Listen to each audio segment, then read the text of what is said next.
नमस्कार, मैं रुचि सोलंकी अलवर न्यूज में आपका स्वागत करती हूं। रुक कर लेते हैं आज की हेडलाइंस पर। केंद्रीय मंत्री भूपेंद्र यादव ने जिले के अनेक कार्यक्रमों में लिया भाग, कहा पेयजल संकट का होगा समाधान।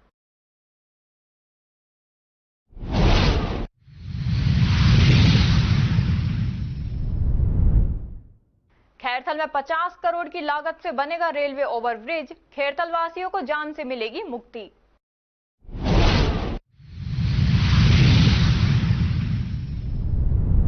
ट्रैक्टर के नीचे दबने से मजदूर की हुई मौत, ट्रैक्टर चालक हादसे के बाद हुआ फरार।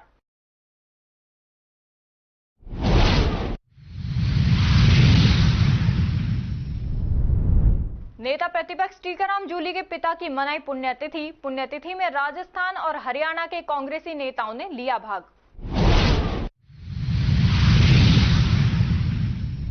और अब खबरें विस्तार से। अलवर शहर के वार्ड 23 में नेक कमाई द्वारा 1 जून से प्रतिदिन पानी का वितरण किया जा रहा है। गर्मी के चलते लोगों को पानी नहीं मिल पा रहा।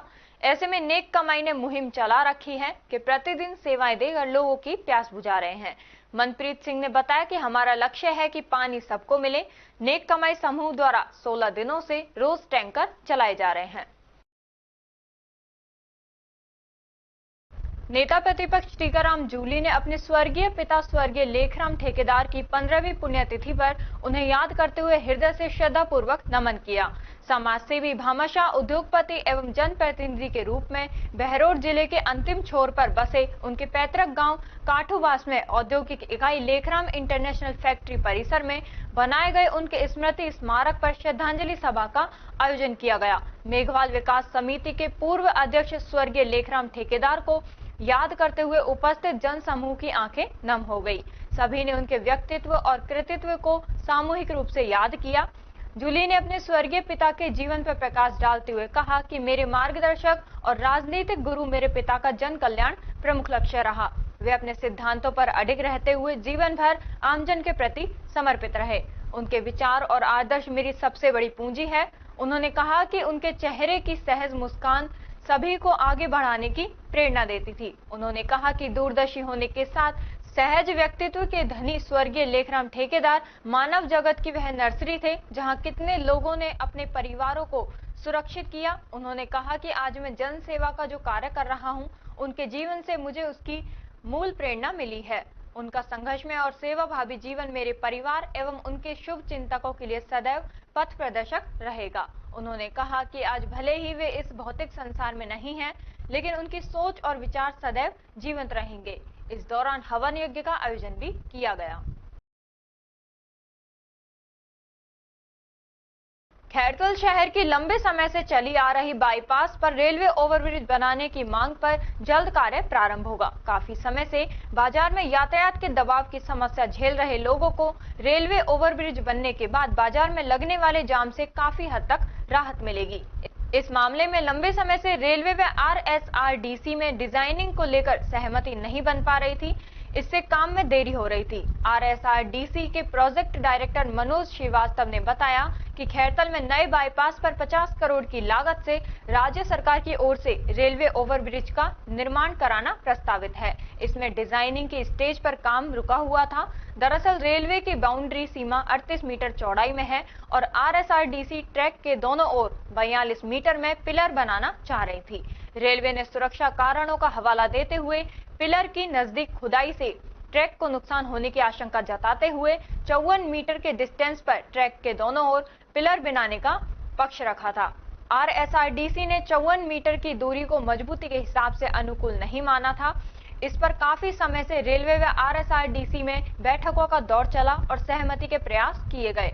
डायरेक्टर श्रीवास्तव ने बताया कि हाल ही हुई बैठक में पिलर की डिस्टेंस 48 मीटर रखने पर सहमति बन गई है। अब सोमवार को नॉर्थ वेस्टर्न रेलवे जयपुर कार्यालय में रिपोर्ट प्रस्तुत की जाएगी। इसके बाद आगे की प्रक्रिया जल्द ही पूरी कर अगस्त या सितंबर तक निर्माण कार्य शुरू कर दिया जाएगा। RSRDC के प्रोजेक्ट डायरेक्टर ने बताया कि खैरथल बाईपास पर करीब 1000 मीटर यानी 1 किलोमीटर लंबाई का ओवरब्रिज बनेगा। इसकी चौड़ाई 7.5 मीटर होगी। निर्माण कार्य करीब 2 वर्ष की समयावधि में पूरा होगा। करीब 50 करोड़ की लागत से RSRDC की ओर से यह निर्माण कराया जाएगा। इसका पैसा राज्य सरकार द्वारा खर्च किया जाएगा। खबरों में वक्त तो चला है एक छोटे से ब्रेक का। ब्रेक के बाद जल्द लौटेंगे, तब तक आप बने रहिए एलवी न्यूज के साथ। तेज दिमाग, पैनी नजर और निर्णय लेने की क्षमता आपको बनाती है देश का स्वर्णिम भविष्य। नरेंद्र तिवारी IAS एकेडमी, जो कि है सभी प्रतियोगी परीक्षाओं के लिए सर्वश्रेष्ठ संस्था, जहां का उन्नत माहौल और सही मार्गदर्शन आपको RAS, IAS, शिक्षक, REET, SSC, railway, Delhi police, Rajasthan police, SI, patwari, STC और BEd जैसी प्रतियोगी परीक्षाओं में सफलता का रास्ता दिखाएगा। अलवर की सर्वश्रेष्ठ प्रतियोगी संस्था Narendra Tiwari IAS academy, railway station के पास, लिटिल बर्ड स्कूल के पीछे, नेहरू नगर, अलवर।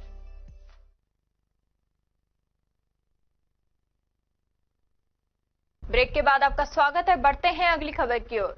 अखिल भारतीय क्षत्रिय महासभा जिला अलवर की मासिक बैठक प्रदेश कार्यकारी अध्यक्ष प्रेम सिंह माधोगढ़ एवं जिला अध्यक्ष कैलाश सिंह भीटोली के सानिध्य में मित्तल माता का मंदिर माचाड़ी में संपन्न हुई, जिसमें प्रमुख रूप से तहसील राजगढ़ से जनार्दन सिंह पिचानोत, तहसील रैनी से लाखन सिंह बांकावत एवं तहसील लक्ष्मणगढ़ से हरिओम सिंह उक्सी को तहसील अध्यक्ष की जिम्मेदारी दी गई तथा उनको अपनी अपनी तहसील कार्यकारिणी गठित कर जिला अध्यक्ष को सौंपने का निर्देश दिया गया। बैठक में सभी वक्ताओं ने समाज के जो बच्चे स्कूल जाने से वंचित हैं, उनकी जानकारी कर उन्हें शाला भेजने पर भी विचार किया गया। इसके साथ ही उपस्थित सदस्यों ने पर्यावरण संरक्षण हेतु वृक्षारोपण पर बल देते हुए क्षत्रिय समाज के द्वारा अधिक से अधिक वृक्ष लगाने का भी संकल्प लिया गया। हमारे जो हम हैं उनके द्वारा बताया गया कैसे कैसे करना है। उसके साथ ही आज का प्रमुख एजेंडा है शिक्षा के ऊपर। अपन को थोड़ा सा ये भी विचार विमर्श करना है कि अपने समाज में कोई ऐसा परिवार है जो किसी कारणवश अपने बच्चे को स्कूल नहीं भेज रहा हो, अज्ञानतावश नहीं भेज रहा हो, नौकरी फोकरी कर लगे ना, कहीं मतलब है अपन को दुकान करनी है, फलाना है, तो जाकर बातचीत करो। कोई अपनी आर्थिक स्थिति के कारण, तो आर्थिक स्थिति में तो देखो आजकल सरकार की तरफ से भी इतनी सुविधाएं हैं, जरूरी नहीं है प्राइवेट स्कूल में पढ़ाओ। और ये तो एक अपना अंधविश्वास चल रहा है प्राइवेट स्कूल का। सरकारी स्कूलों का सिकंजा सरकार ने ऐसा कस दिया, प्राइवेट स्कूलों से ज्यादा अच्छी पढ़ाई हो रही है सरकारी स्कूलों में। समय इसमें जरा सा भी संरक्षण दे दी है। तो जो भी बच्चे स्कूल से वंचित रह रहे हैं तो उनकी जानकारी करके उनको स्कूल में भिजवाने का प्रयास करें। दूसरा एक अपना इसमें मुद्दा प्रमुख है वृक्षारोपण। बार बार सोशल मीडिया के द्वारा अपन को बताया जा रहा है वायु प्रदूषण, जलवायु का, तो इसमें अपनी जितनी अंधाधुंध कटाई हो रही है वृक्षों की, उतने वृक्ष लग नहीं रहे। ये गर्मी का मुख्य वो है समय, इसमें तो पौधे लगेंगे नहीं, लेकिन मैं सभी से निवेदन कर रहा हूं वो अपने जाके अपने और लोगों से निवेदन करें, बरसात होते ही नीम, पीपल, बड़, सौंपड़, जो भी कचू पौधों लगा सके। कड़ी बादाम आजकल नर्सरी में सारे पौधे 2 रुपए 5 रुपए, कोई ऐसे रेट भी नहीं है। वृक्षारोपण जरूर से जरूर करें। ये अपनी एक याददाश्त भी है अपनी, भाई ये पौधा हमारे द्वारा लगाएंगे। थोड़ा सा निवेदन करूंगा बीच में, लेकिन लगावा कहाँ? सार्वजनिक जगह। सार्वजनिक जगह छोड़ी नहीं कहीं, बहुत है। खेत जमीन कहीं भी लगा, जगह तो बहुत है। ऐसा हाल हो गया आजकल साहब, उनने मान रही हूँ फांसा धर, बाटा धर, और ये कर रही है सब पे कर दो फैला है। जगह है, अपन 10 पेड़ तो लगा सकते हैं। देखिए खैर सुनो, स्कूल है गांव में, स्कूल तो है, स्कूल में लगाओ, पंचायत भवन में, अपनी निजी जमीन में लगाओ, निजी जमीन में, अपनी निजी जमीन में, अपनी निजी जमीन में लगाओ, लेकिन वृक्षारोपण बहुत जरूरी है। दूसरी बात, सबका प्रकाश में मैं लाऊं आपको, हमारे पास में सरपंच साहब विराजमान है मेरे, जिस आदमी की वजह से किसी आदमी ने इतनी ऊंचाइयों को छुआ है, इतनी ऊंचाइयों को छूने के बाद में जिस आदमी के द्वारा उसने ऊंचाई छुई है, उसकी जड़ों में तेजाब डालने का काम। बहरोड के सदर थाना क्षेत्र के गांव नालोता में ईंटों से भरे हुए ट्रैक्टर के नीचे दबने से मजदूर की मौके पर ही दर्दनाक मौत हो गई। सूचना के बाद मौके पर पहुंची सदर थाना पुलिस ने शव को जिला अस्पताल की मोर्चरी में रखवाया। परिजनों के आने के बाद शव का पोस्टमार्टम करवाया और उनको सुपुर्द कर दिया। एक्सीडेंट के मामले में शनिवार देर शाम तक थाने में मामला दर्ज नहीं हुआ था। सदर पुलिस थाना कार्यवाहक थानाधिकारी जयपाल सिंह ने बताया कि नीमका थाना के सेड़ मोहल्ले का रहने वाला प्रदीप कुमार पुत्र पूरनमल बलाई बहरोड के श्रीराम ईंट भट्टे पर मजदूरी करता था। वह ड्राइवर के साथ ईंट लेकर गांव नालोता जा रहा था। जैसे ही गांव के पास पहाड़ी की घाटी से नीचे ट्रैक्टर उतरा तो अनियंत्रित हो गया, जिसमें बैठा मजदूर प्रदीप कुमार उछलकर नीचे गिर गया और ट्रैक्टर का पहिया ऊपर चढ़ गया, जिससे उसकी मौके पर ही दर्दनाक मौत हो गई। हादसे में ट्रैक्टर ट्रॉली भी पलट गई। हादसे के बाद ट्रैक्टर ड्राइवर मौके से फरार हो गया।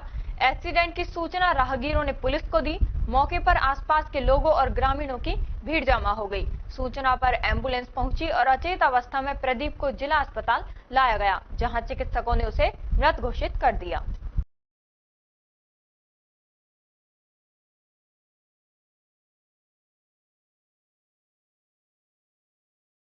अलवर जिला सैनी महासभा का चुनाव स्वर्ग रोड स्थित सैनी छात्रावास में हुआ, जिसमें उत्साह से मतदान हुआ। अध्यक्ष पद के लिए घीसाराम सैनी, उपाध्यक्ष के लिए अशोक सैनी, महामंत्री के लिए अशोक सैनी, संगठन मंत्री ब्रजमोहन सैनी, कोषाध्यक्ष रघुवीर सैनी, प्रचार मंत्री योगेंद्र टांगड़ा, मंत्री पद के लिए खुशीराम सैनी चुनाव मैदान में हैं, जिनका चुनाव चिन्ह जग है।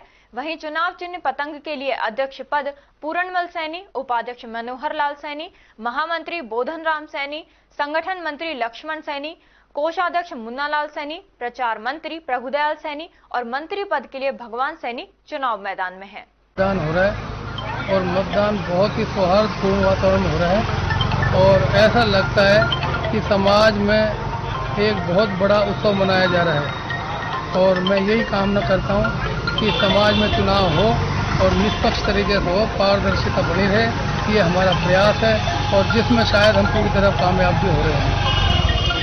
रिजल्ट कब तक आने हैं? और शाम आज 8 बजे से शाम को 5 बजे तक का मतदान है और कल तारीख 17 है। कल मतदान वो जो है मतपत्रों की गिनती की प्रक्रिया कल चालू की जाएगी। कितने लोग अब खड़े हुए हैं आपके पैनल से? हमारे यहाँ पर 2 पैनल चुनाव लड़ रहे हैं।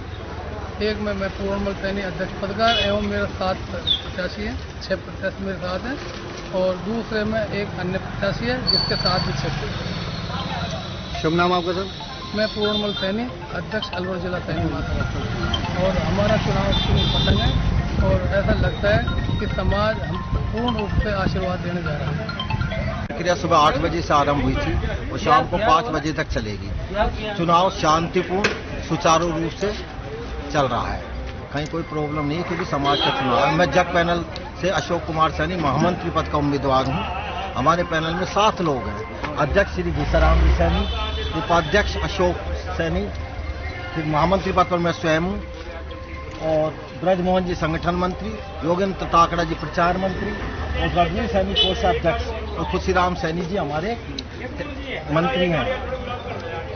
अब तक लगभग 25 से 30% पोलिंग हो चुकी है और चुनाव बहुत शांतिपूर्ण तरीके से चल रहा है। समाज के बंधु बढ़ चढ़कर इसमें हिस्सा ले रहे हैं और धीरे धीरे अब जैसे जैसे दिन चढ़ेगा वोटिंग और बढ़ेगी और उम्मीद है लगभग 65-70% पोलिंग हो जाएगी। तिजारा कस्बे में सैनी समाज के प्रधान के चुनाव 23 जून को होंगे। उम्मीदवार अपनी प्रचार प्रसार में पूरी ताकत लगाए हुए हैं। कृष्ण सैनी ने घर घर जाकर अपनी टीम के साथ वोट देने की अपील की। कृष्ण सैनी ने कहा कि सैनी समाज ने मुझे मौका दिया तो हमेशा समाज के लिए सुख दुख में साथ खड़ा रहूंगा। समाज में फैली बुराई को दूर करेंगे। समाज में सभी गणमान्य व्यक्तियों का सहयोग लेकर समाज को जागृत करेंगे। युवाओं को शिक्षा की ओर प्रेरित करेंगे। इस मौके पर पूर्व पार्षद मंगतूराम सैनी, अनिल पार्षद, वरिष्ठ एडवोकेट पुरुषोत्तम सैनी, हनुमान सैनी, कृष्ण सैनी, जंगली राम, बंसी सैनी, सोमदत्त सैनी, नवल किशोर सैनी, रामनिवास सैनी, लक्ष्मण सैनी, हीरालाल सैनी, जयपाल सैनी, मुकेश सैनी, सतवीर सैनी, जितेंद्र उर्फ जीतू सैनी, ताराचंद सांखला, शिव नारायण सैनी मौजूद रहे।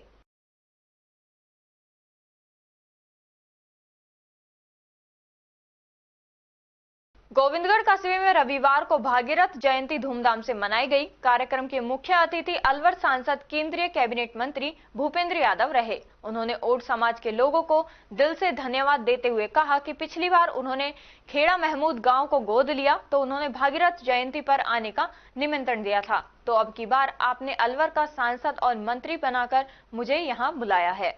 ओड राजपूत समाज की ओर से सुबह 9 बजे भागीरथ धर्मशाला से भव्य शोभा यात्रा निकाली गई, जिसमें भागीरथ महाराज, शिव शंकर पार्वती आदि की झांकियां आकर्षण का केंद्र रहीं। शोभा यात्रा सीकरी रोड भागीरथ धर्मशाला से शुरू होकर कार्यक्रम स्थल खेड़ा महमूद रोड माया मैरिज होम में पहुंची। इस दौरान कस्बे में जगह जगह मीठे पानी की छबील लगाई गई।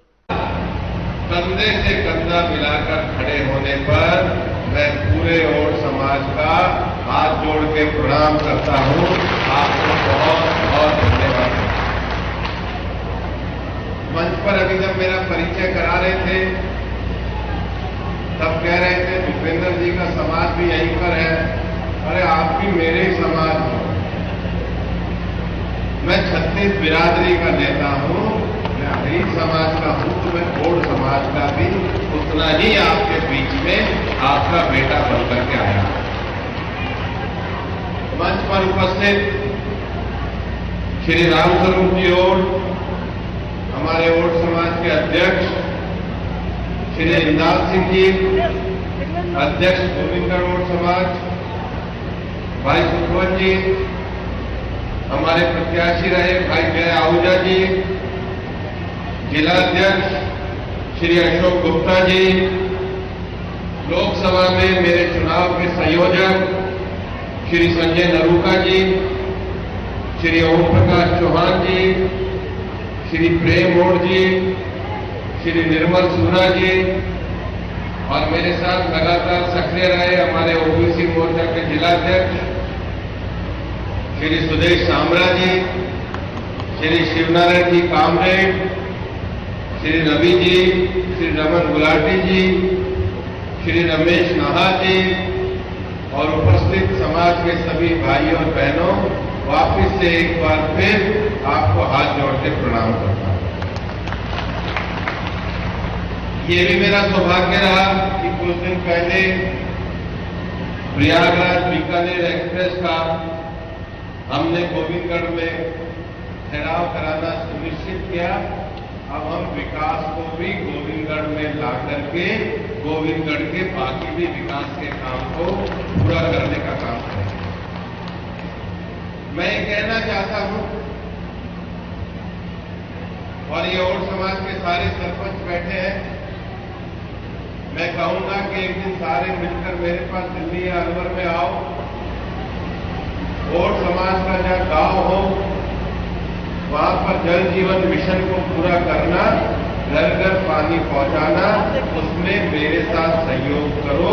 मैं उस काम को पूरा करने के लिए प्रतिबद्ध हूं ताकि हमारी महिलाओं को पानी उनके घर घर पहुंचे।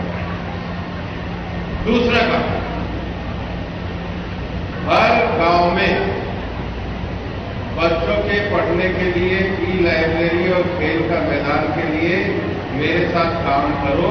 मैं उसके लिए भी आपके साथ काम करने को तैयार हूं। तीसरा विषय,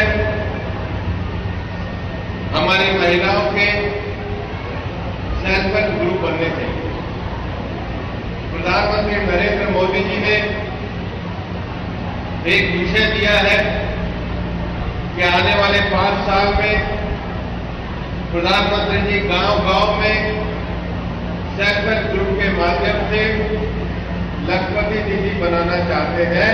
इसका भी श्रेय आपके गांव में हो, इसके लिए मेरे साथ मिलकर के काम। और चौथा विषय, नशा मुक्ति बहुत बड़ा काम।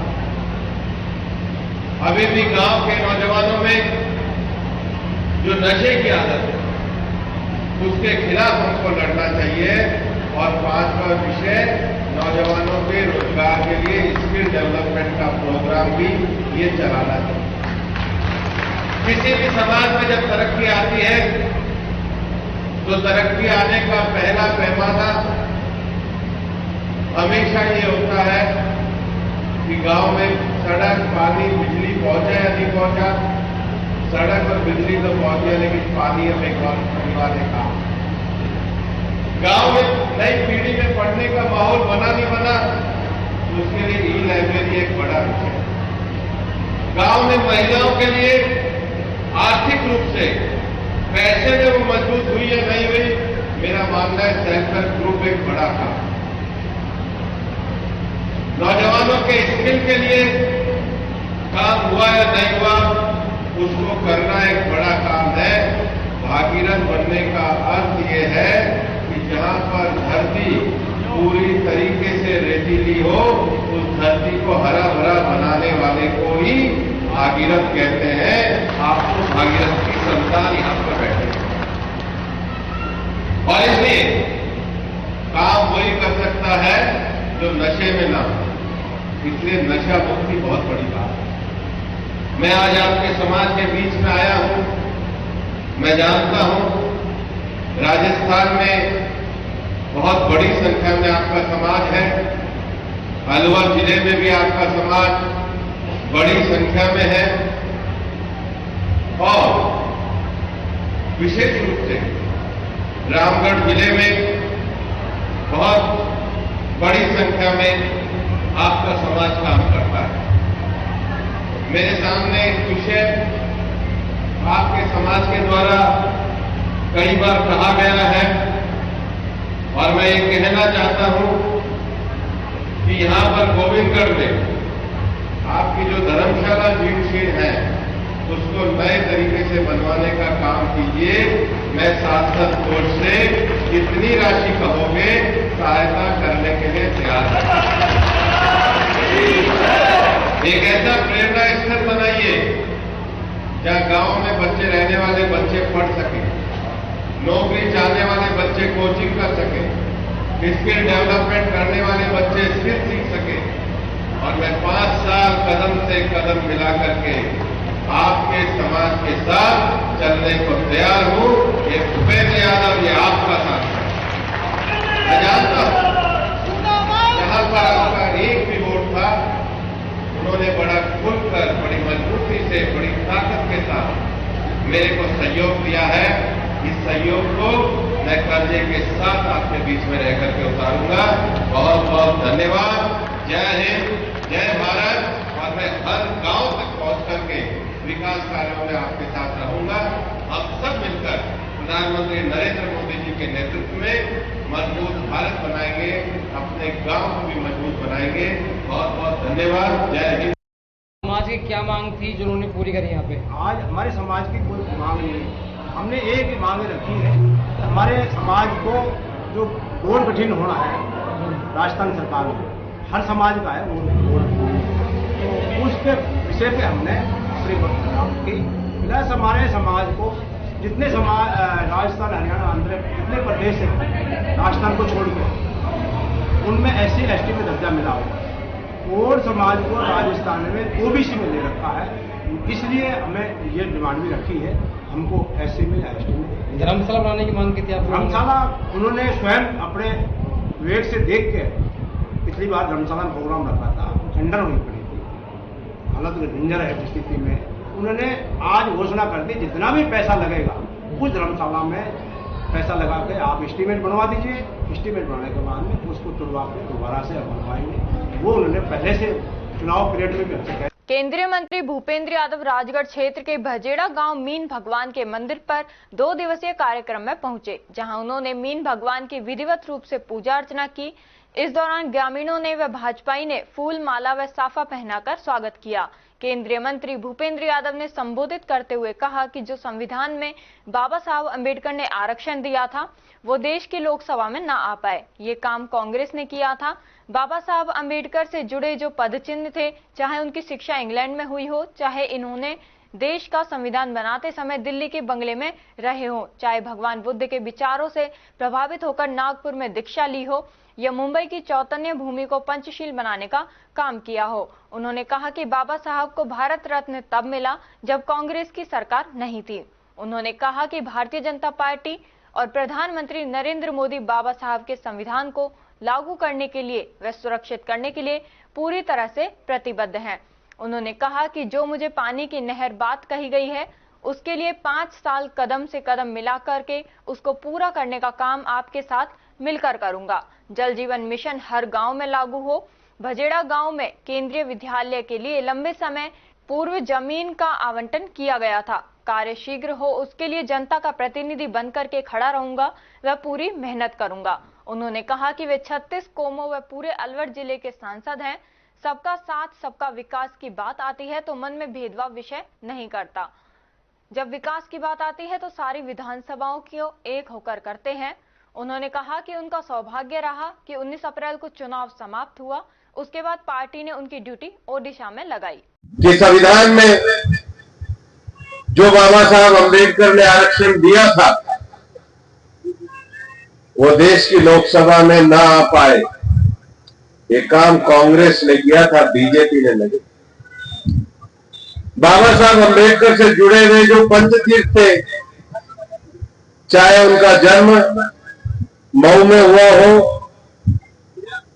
चाहे उनकी शिक्षा इंग्लैंड में हुई हो, चाहे उन्होंने देश का संविधान बनाते समय अलीपुर रोड के दिल्ली के बंगले में रहे हो, चाहे भगवान बुद्ध के विचारों से प्रभावित होकर नागपुर में उन्होंने दीक्षा ली हो, या मुंबई की चैतन्य भूमि हो, उसको पंचतीर्थ बनाने का काम किया तो प्रधानमंत्री नरेंद्र मोदी जी ने किया। 70 साल में कांग्रेस ने नहीं किया। आप ये भी मत भूलो, उनको भारत रत्न भी तब मिला जब कांग्रेस की सरकार नहीं थी। मैं किसी राजनीतिक दल के विरोध में या किसी के पक्ष में खड़ा नहीं हुआ हूं। मैं इस हकीकत को कहने के लिए खड़ा हुआ हूं कि भारतीय जनता पार्टी और प्रधानमंत्री नरेंद्र मोदी जी का शासन संविधान में बाबा साहब के दिए हुए आरक्षण को लागू करने के लिए, सुरक्षित करने के लिए पूरे तरीके से प्रतिबद्ध। हम देश में उस हर गरीब की आंख में खुशी के आंसू देखना चाहते हैं जो अपने जीवन में परिवर्तन की आकांक्षा रखते हैं। हम हर व्यक्ति के जीवन में हर गांव तक विकास के विषयों को लेकर के जाना चाहते हैं जिसकी अपेक्षा हर व्यक्ति रखता है। और इसलिए मैं कहना चाहता हूं कि मेरे बारे में विकास की, पानी की, नहर की जो बात की गई है, मैं 5 साल कदम से कदम मिला करके उसको पूरा करने का काम आपके साथ मिलकर करूंगा। मैं तो इस बात के लिए तैयार हूं, जल जीवन मिशन हर गांव में लागू हो। मैं तो चाहता हूं यहाँ के सरपंच 15 दिन में, 20 दिन में मेरे साथ जरूर बैठे।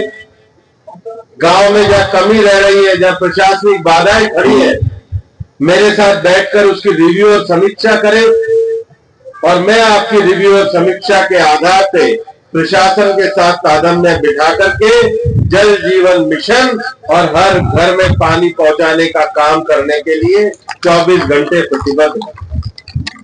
बजेड़ा गांव में बहुत लंबे समय से केंद्रीय विद्यालय के लिए जमीन का आवंटन किया गया था और राजगढ़ में तो लगभग बड़ी संख्या में सरकारी नौकरियों में लोग हैं और इसलिए केंद्रीय विद्यालय प्रारंभ हो, इसके लिए मैं पूरी तरीके से आपका प्रतिनिधि बनकर के कार्य करूंगा और उसके लिए पूरी मेहनत करूंगा। फिर चाहे स्पोर्ट्स एकेडमी के विषय हो, एकलव्य मॉडल स्कूल का विषय हो, उसको पूरा करेंगे। परिणाम आने से पहले ही दिगवाड़ा में तो हमने ट्रेन का रुकवाव कराया ही था, पर हमारे यहाँ बहुत सारे सरकारी कर्मचारी हैं और उनके आने जाने के लिए उचित ट्रेनों का ठहराव हो, निश्चित रूप से मैं उसके लिए काम करूंगा। राजस्थान सरकार माननीय मुख्यमंत्री भजन लाल जी के नेतृत्व में ERCT पे काम करने के लिए प्रतिबद्ध है और इसलिए पानी का विषय हो, गांव में अच्छी लाइब्रेरी का विषय हो, सेल्फ हेल्प ग्रुप का विषय हो और सबसे बड़ी बात है, ये तो मीन भगवान की धरती यहाँ पर है। आप लोगों को सरकार तो करेगी ही, लेकिन मैं तो हर गांव में कहता हूं कि आप लोगों को नशा मुक्ति अभियान के लिए भी गांव गांव में कार्यक्रम करना चाहिए ताकि हमारी आने वाली पीढ़ियां सुरक्षित। मैं एक बात ये मानता हूं, लोग मुझे कहते हैं आप इधर से जीते इधर से नहीं जीते। मैं कहता हूं भाई सारी बातों पे मिट्टी डाल दो। अब मैं अलवर के 20 लाख लोगों का सबका जनप्रतिनिधि हूं, 36 बिरादरी का जनप्रतिनिधि।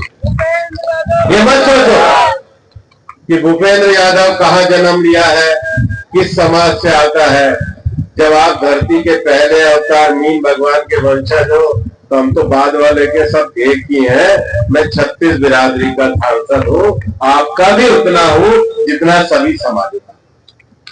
और इसलिए जब सबका साथ सबका विकास की बात हम करते हैं तो हमारे मन में कोई भेदभाव का विषय नहीं रहता। राजगढ़ में भी चाहे हमारा राजगढ़ का क्षेत्र हो, माचारी का क्षेत्र हो, लक्ष्मणगढ़ का क्षेत्र हो और कोई भी हमारा विधानसभा का क्षेत्र हो, ये सारा क्षेत्र हमारा अपना। जब विकास की बात हम करते हैं तो विकास की बात हम एक होकर के करते हैं। हम सब अलवर क्षेत्र के। मुझे तो सौभाग्य मिला कि 19 अप्रैल को मेरा चुनाव समाप्त हुआ और मेरा चुनाव समाप्त होने के बाद पार्टी ने मेरी जो ड्यूटी है वो उड़ीसा में लगाई। और उड़ीसा में जब मेरी ड्यूटी लगाई तो मैं 40 दिन दोबारा चुनाव लड़ा, उड़ीसा में पार्टी के लिए चुनाव लड़ा। और जब सरकार बनी तो मुख्यमंत्री भी एक ट्राइबल को ही, मोहन मांझी को ही बना करके आए हैं। और उसी धरती से देश की पहली आदिवासी राष्ट्रपति महिला, हमारा मयूरभंज डिस्ट्रिक्ट पड़ता है, मयूरभंज डिस्ट्रिक्ट में एक रायगढ़ करके जगह से वो साथ विधायक भी रही है, उसी जगह से वो देश की राष्ट्रपति बनी। और मैं आप लोगों को एक चीज कहना चाहता हूं, जो लोग ये बात करते हैं भारतीय जनता पार्टी की, उनको इतना तो कहना कि देश में पहली बार जो ट्राइबल मंत्रालय बना वो आज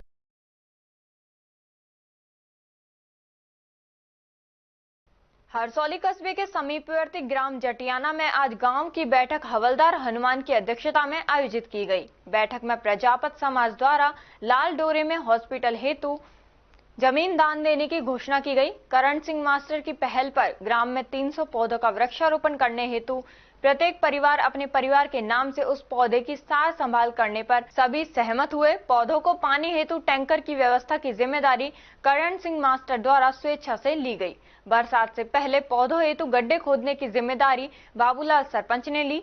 राजेंद्र प्रधान व ओम प्रकाश सरपंच ने शमशान घाट में अपने बुजुर्गों के नाम से बैठने हेतु बेंचों की व्यवस्था हेतु प्रस्ताव रखा, जिस पर सभी ने सहमति जताई। बैठक में ग्राम विकास समिति के नए अध्यक्ष पद पर राम सिंह स्टेशन मास्टर पर सहमति जताई गई। इस मौके पर काफी संख्या में ग्रामीण मौजूद रहे।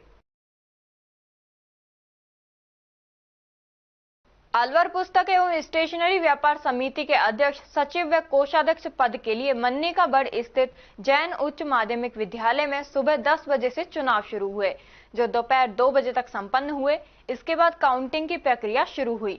पूर्व अध्यक्ष बिहारी पाराशर ने बताया कि 2 साल बाद चुनाव संपन्न हुए। कुल 91 मतदाता हैं। सचिव पद के लिए 3 व अध्यक्ष व कोषाध्यक्ष पद के लिए 2-2 उम्मीदवार मैदान में हैं। दोपहर 3 बजे मतगणना कर परिणाम की घोषणा की गई।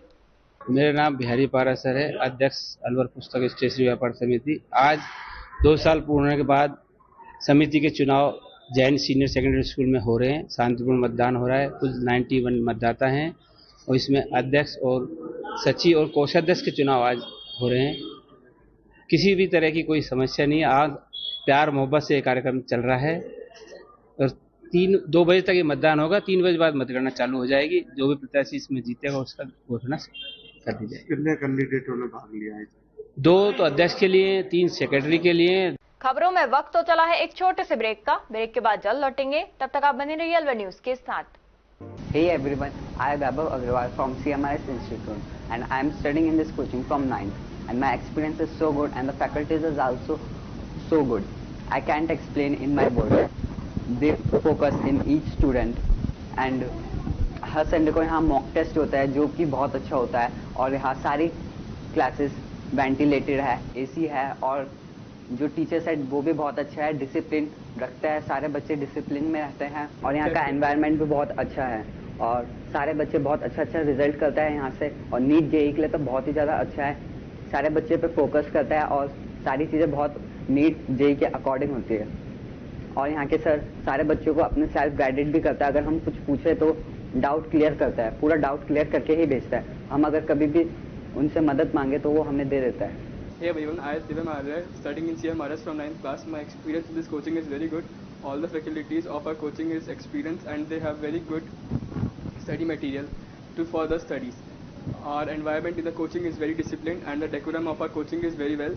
All the classes of our coaching is AC ventilated classes, and all the faculties of our coaching used to pay attention on every student. If any student is weak, they used to focus more on that, so that the student can do better in their studies. For the IITs and JEE, this coaching is very well, as every Sunday we have tests of mock tests in our coachings and NTSC tests for our classes. 6th to 10th we have foundation courses, and for 11th and 12th we have IIT, JEE and CA courses. And the coaching for JEE and NEET is very well. You should visit our coaching. Thank you. Hello, my name is Mandeep Kaur. I study in class 11th from CMRS institution. I study PCM. I would like to say that the teachers of our coaching are well experienced and the decorum is really good. The connection between students and teachers is excellent, and I got 94% in my class 10th. I decided to continue my studies in CMRS. Thanks. Hello everyone, my name is Bhumika Khandelwal. In 10th, I got 91%. And now I am studying in CMRS Institute, and the facilities and faculties they provided are so good. And the teachers of this coaching are so good. And the most important thing, the staff, the teachers, the students are so well behaved. And now I am preparing for JEE exam, and I am sure about that I will get good marks in my exam. So thank you. Hello everyone, I am Jyoti Sharma and I am the student of CMRS Institute. I take PCB in class 11 और मुझे CMRS में बहुत अच्छा लग रहा है because यहाँ पे वेल एक्सपीरियंस टीचर्स हैं, साथ में बहुत अच्छा डिसिप्लिन है. Discipline not only in students but also in teachers. और CMRS बहुत अच्छा इंस्टीट्यूट है बच्चों के लिए, बेस्ट फैकल्टीज़ हैं. और thank you so much and I am the student of CMRS. Break के बाद आपका स्वागत है. बढ़ते हैं अगली खबर की ओर. अलवर शहर के नवाबपुरा मोहल्ला स्थित स्वामी गंगाधर गुरुद्वारा में चल रहे 3 दिवसीय सिंधु प्रवाह दिवस समारोह में कीर्तन और लंगर का आयोजन हुआ. अरदास के बाद गुरु का अटूट लंगर बरता गया. रहयत साहिब का पाठ हुआ. इसके बाद सजे कीर्तन दीवान में भाई जसवंत सिंह और भाई सुखविंदर सिंह हजूरी रागी जत्था ने गुरबाणी का कीर्तन कर संगत को निहाल किया. अरदास के बाद लंगर का आयोजन हुआ और अखंड पाठ का भोग लगाया. संत रेन डॉक्टर हरभजन शाह सिंह महाराज के प्रवचन हुए. कार्यक्रम के बाद लंगर का आयोजन किया गया. गंजपुर कठुमर निवासी बच्चू सिंह को अंतर्राष्ट्रीय मानवाधिकार जर्नलिस्ट एसोसिएशन का प्रदेश उपाध्यक्ष नियुक्त किया गया है. बच्चू सिंह को प्रदेश उपाध्यक्ष नियुक्त होने पर सोशल मीडिया पर लोगों ने शुभकामनाएं दी हैं. अलवर शहर में चोर सक्रिय हैं. चोर काफी गहमा गहमी के बीच पलक झपकते ही वाहन चुराकर ले जाते हैं. अलवर शहर के सड़क नंबर 2 पर जय कॉम्प्लेक्स में केनरा बैंक के पीछे खाली प्लॉट से शनिवार को चोर रेंजर साइकिल चुरा ले गया. साइकिल को आसपास खोजा भी गया लेकिन साइकिल नहीं मिली. पीड़ित ने साइकिल चोरी की सूचना कंट्रोल रूम को दी है. साइकिल चोर सीसीटीवी में साइकिल चोरी करते कैद हो गया. चोर ने लोअर और टी शर्ट पहन रखी है और चेहरे को साफी से ढक रखा है. भिवाड़ी क्रिकेट ग्राउंड में 3 मैच की सीरीज प्रतियोगिता में RHIM और भिवाड़ी पैंथर के बीच टॉस हुआ. भिवाड़ी पैंथर के कैप्टन डॉक्टर जतिन ने टॉस जीता और पहले बैटिंग करने का फैसला लिया. भिवाड़ी क्रिकेट ग्राउंड के संचालक पोरस सिंह ने बताया कि RHIM ने पहले बैटिंग करते हुए 161 रन का स्कोर बनाया. 20 ओवर में 6 विकेट खोकर भिवाड़ी पैंथर के बल्लेबाज ने नितिन भाटिया ने 67 रन 39 बॉल में और भिवाड़ी पैंथर टीम को सम्मानजनक स्कोर पर पहुंचाया। और दूसरी पारी HIM के राहुल सुधीर सिंह ने 44 रन 42 बॉल में बनाए और प्रदीप राठौर ने 31 रन बनाए। खिलाड़ी पैंथर के वाइस कैप्टन अजीत सिंह ने 4 ओवर में 22 रन देकर 3 विकेट लिए। हर्षवर्धन ने 4 ओवर में 21 रन देकर 1 विकेट लिया। रविंद्र ने 3 ओवर में 16 रन देकर 1 विकेट लिया। यह मैच कांटे की टक्कर का हुआ और अंत में भिवाड़ी पैंथर ने यह मैच जीत लिया। इस मैच के man of the match Nitin Bhatia रहे, जिनको करमजीत ने गिफ्ट देकर सम्मानित किया। अलवर लोकसभा के सांसद और भारत सरकार के केंद्रीय मंत्री वन एवं पर्यावरण जलवायु विभाग भूपेंद्र यादव का मंत्री बनने के बाद प्रथम बार अलवर आगमन पर अमूल्य भारत फाउंडेशन चैरिटेबल ट्रस्ट के संरक्षक पंडित धर्मवीर शर्मा एवं अध्यक्ष देवराज शर्मा द्वारा स्वागत किया गया। इस अवसर पर केंद्रीय मंत्री के साथ ही अलवर शहर विधायक और राजस्थान के वन एवं पर्यावरण मंत्री संजय शर्मा का भी सम्मान किया गया। ट्रस्ट के अध्यक्ष देवराज शर्मा ने केंद्रीय मंत्री से चर्चा की एवं सरकार के सभी सामाजिक कार्यों में सहयोग करने का विश्वास दिलाया। सोडाबास कस्बे के अलवर मार्ग पर बस स्टैंड के नजदीक स्टेट हाईवे 14 पर जानलेवा गड्ढे होने के कारण आए दिन दुपहिया वाहन जानलेवा गड्ढों में गिरना व चोटिल होना आम बात हो गई है। इस संदर्भ में कई बार PWD के उच्च अधिकारियों को अवगत करवा दिया गया, मगर किसी ने भी इस ओर ध्यान नहीं दिया। आखिरकार व्यापारियों ने आपस में मिलकर JCB बुलाकर जानलेवा गड्ढों को भरवाया। बड़ी अजीब विडंबना तो यह है कि इस मार्ग से उच्च अधिकारी एवं राजनीतिक दलों के लोग भी गुजरते हैं, मगर इस ओर किसी का ध्यान नहीं जाता है।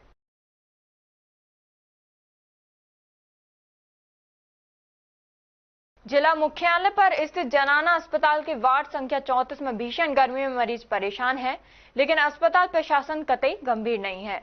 इतनी भीषण गर्मी में अपनी न्यूनतम गति से चलते पंखे ही गर्मी से बचने का एकमात्र साधन है। मानो दूर चलती आग के सहारे उम्मीद के सहारे बीरबल की खिचड़ी पक रही हो। कहने को तो वार्ड में 7 AC हैं, लेकिन सभी खराब हैं। इस विषय में स्टाफ से पूछने पर संतोषजनक जवाब नहीं दिया। मरीजों के प्रति डॉक्टरों का व्यवहार भी संतोषजनक नहीं है। ऐसी परिस्थिति में उन मरीजों के विश्वास को ठेस पहुंचती है जो प्राइवेट अस्पतालों से अधिक सरकारी अस्पतालों पर भरोसा करते हैं। लेकिन उन गरीब मरीजों का क्या होता होगा जिनके पास सरकारी अस्पताल के अतिरिक्त कोई विकल्प ही नहीं है। प्रशासन को इस दिशा में अवश्य ही उचित कदम उठाना चाहिए। मैं यहाँ आई हूँ 10-15 दिन हो गए, कब से बन रही है। 6 तारीख में आई थी। आपका शुभ नाम क्या है? हेमलता जी। कहाँ से हो आप? अलवर से ही। अलवर से। कितने को गिनती के 6 AC है, यहाँ में एक भी नहीं चल रहा ना? 6 तारीख को तो हमारा खेत रात को तो भभका मारता होगा खूब।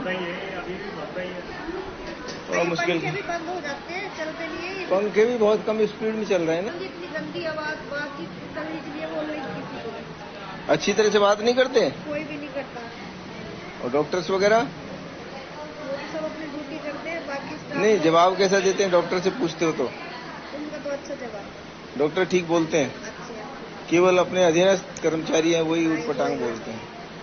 अलवर शहर में गायत्री परिवार की ओर से शहर के गायत्री मंदिर में गायत्री जयंती, गंगा दशहरा व गुरुदेव पंडित श्री राम शर्मा आचार्य का महाप्रयाण दिवस मनाया गया। कार्यक्रम में पूरे प्रखंड से गायत्री परिवार के सदस्य ने सामूहिक जाप, हवन यज्ञ आदि का आयोजन किया। इस अवसर पर गायत्री जयंती और गंगा दशहरा पर मंदिरों में वेद माता गायत्री और पुण्य सलीला गंगा का भाव भरा आह्वान कर पूजा अर्चना की गई। जिला संयोजक सतीश बड़ाया ने बताया कि गंगा और गायत्री भगवान की 2 विशेष विभूतियां हैं। पतित पावनी गंगा में स्नान करने से तन शुद्ध होता है और उसी प्रकार गायत्री के नियमित जाप करने से मन पवित्र होता है। इस प्रकार इन दोनों का मानव को नवजीवन देने के लिए अवतरण हुआ है।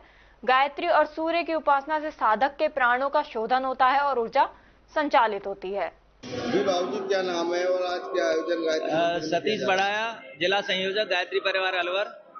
आज गायत्री जयंती है, गंगा दशहरा है और हमारे मिशन के जो संस्थापक और संरक्षक वेदमूर्ति तपोनिष्ठ पंडित श्री राम शर्मा आचार्य का जो है महाप्राण दिवस है। ये गायत्री परिवार के लिए सबसे महत्वपूर्ण त्योहार माना जाता है।